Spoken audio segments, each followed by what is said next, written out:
Module 4 is here. How to handle guest complaints, prevent escalation, and turn negative moments into positive ones. All right, the guest experience recovery is what we call it. So, what is the guest experience recovery? It's the process of identifying when a guest is unhappy and doing what it takes to fix it fast. Okay, it's not about avoiding complaints because it's just not possible. Okay, it's about owning them and making it right. So when we recover well, we often create a stronger connection with that guest and if nothing had gone wrong. So in other words of saying that is basically sometimes when we go through this guest experience recovery, we actually gain a better guest. We gain a better, not better, but we gain a better brand representative, someone who's like, wow, they really own that and they took care of it. And I think I'm going to go back there. Or, something different. We want to make sure that our expectation of the customer service in Alpine is just top notch. So that's what it's all about. So how do you spot an unhappy guest? So we need to look for signs, okay? So people with short answers, crossed arms, pushing food away, sitting back, kind of pushing food away, arms up like this, kind of furrowed brows. Okay, so your job as a shift lead is to read the room. So are you doing your figure eights? We just talked about that in the previous module, doing figure eights. Are you checking for body language during your figure eights, making eye contact as well? Knowing that, when someone sees also that you're doing a table touch at another table next to them, they're going to be like, wow, this place knows what they're doing. They have that level of support. And so they can see it, they can feel it. And so when you step in early, if something feels off, that's what your role is, okay? So look for body language, do your figure eights proactively, step in before there's a complaint happening. So what do you do when there's a guest complaint? First of all, we should listen. So don't interrupt, don't argue, just hear someone out. 45%, 50% of the time, 50% of the time, they just want to be heard, all right? And second thing is to acknowledge the issue and apologize sincerely as if it wasn't your fault, okay? So it really doesn't matter at this point. Someone has used their hard-earned money. They decided to go ahead and park downtown, come into Amigo restaurant, sports bar, sit down for food and drinks, order something. They're using their hard-earned money and their time, okay? And so we need to hear them. We need to acknowledge and apologize. That's not the expectation that I have for the place. When there's mistakes that happen, it shouldn't be the expectation you have. And so that's what the apology is for. It's just, I'm sorry we didn't meet, we weren't able to do that today. And then, of course, the last step is to offer a fair solution. Sometimes, as I said, it's just hearing them out. And so I often say it's important to just say, how can I make this better for you? So the first thing the first solution you offer shouldn't be free anything at all. So I'm going to say that again. The first solution you offer shouldn't be to offer something free. It's literally just asking them, what can I do to make this better for you? Right? So they will tell you, can you remake that? Sure, I can do that. Can you take that off of my ticket? Well, not if you ate the whole thing, I'm sorry, right?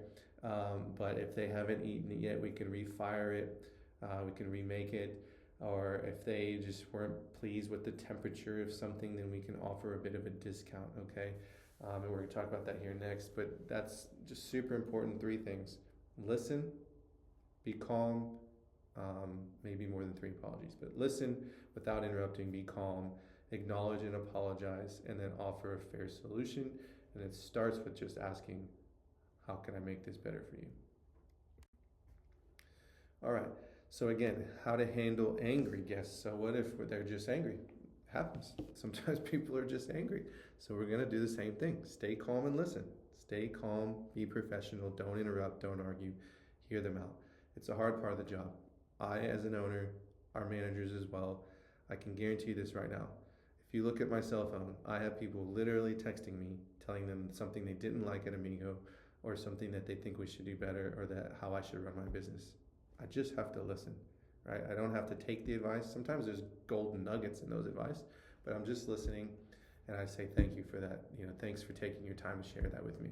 It's just part of being in business. I'm telling you that right now. And so you as either front of house, typically front of house, right? You're handling the guest complaint. But you just need to stay calm, be professional, listen, keep your tone low and steady, acknowledge the issue and apologize, even if it wasn't your fault. And so if you need to move the conversation somewhere, if it is getting escalated or heated, just say, say you can't hear them very well, and maybe would they like to move into the garage and sort of listen to you. So obviously you're not taking them outside, right? So you're not taking them outside, you're not going to beat them up. But you're just saying, I'm having difficulty hearing you. Would you like to, talk to me? And the reason for doing that is because now we're getting that angry-looking conversation off of the dining room or bar floor, right? So what can you do, can you not do during a comp, right? So can you comp anything is the question. So yes and no. Small comps, drinks, appetizers, that's really okay. But we need to log everything that we do, okay? So it's okay if we're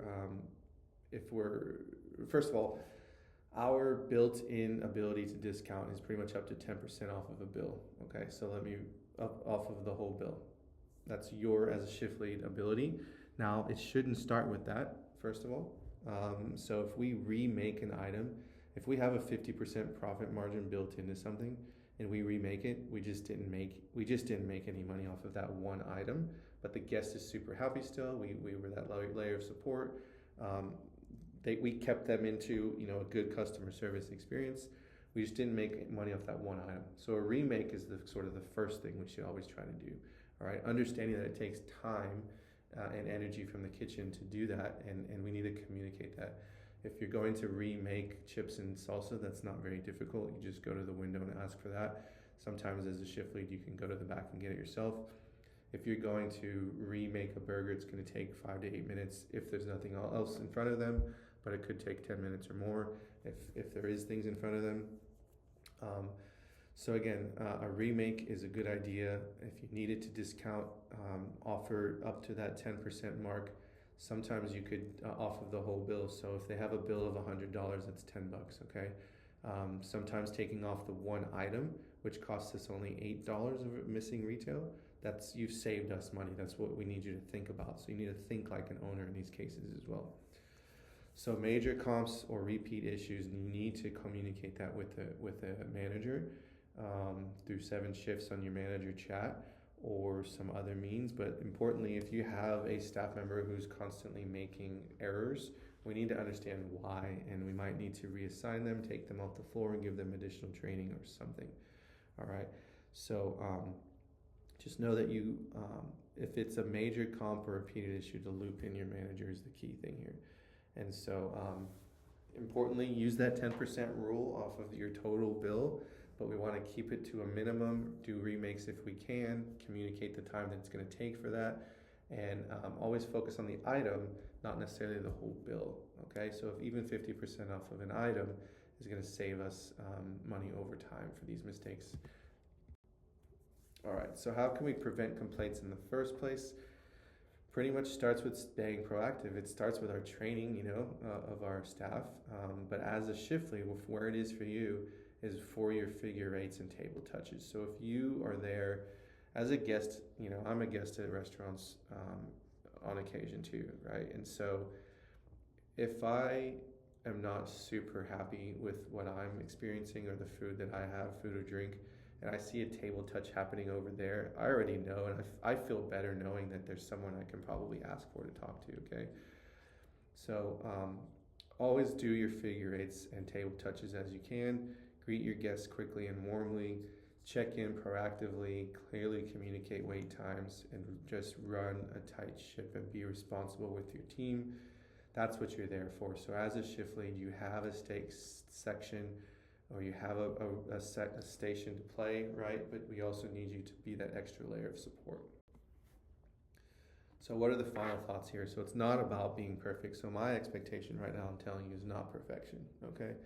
My expectation is that we provide a personal VIP-like experience, and sometimes it's about giving a little bit of a discount to help out. But where it starts with being present. So the guest recovery is all about being present and knowing and letting guests know that they can see that there's that layer of support. So mistakes are going to happen, but when you recover with your heart and professionalism, the guest is more likely to return, and that's a win. Okay, so even if they didn't enjoy their meal, but they thought the overall experience, your support was good, professional, they're gonna leave, and that's gonna be a win. They're gonna leave with a positive remark to their peers. And so these images I put here on purpose, right? We want people to be happy in a sports bar, top left, but this is small town people, all right? So news can spread like wildfire. A bad burger is not gonna, ruin our business. What's gonna ruin our business is if they didn't get the support from you as a shift lead or from a manager. They're gonna go tell the world at Alpine that that place just sucks, and we don't want that. Okay, so I hate to end on a bad note. So let's look at the positive picture again. You're there just to provide that layer of support, and use your heart. You lead with your heart, lead by your personal touches. You're chosen for a reason, and so let people know your name, let people know that you're there to give that layer of support, but you fully support their server, right? So if I'm Chris and I'm their server, you just say, hey, I'm here and I'll be watching over your section, but make sure I know that Chris is a great server and he'll take care of you. And so, we're here as a team and we're going to win as a team. We want Amigo to be seen as a positive force in this community. So excited to keep our training going. We're excited that you're part of it.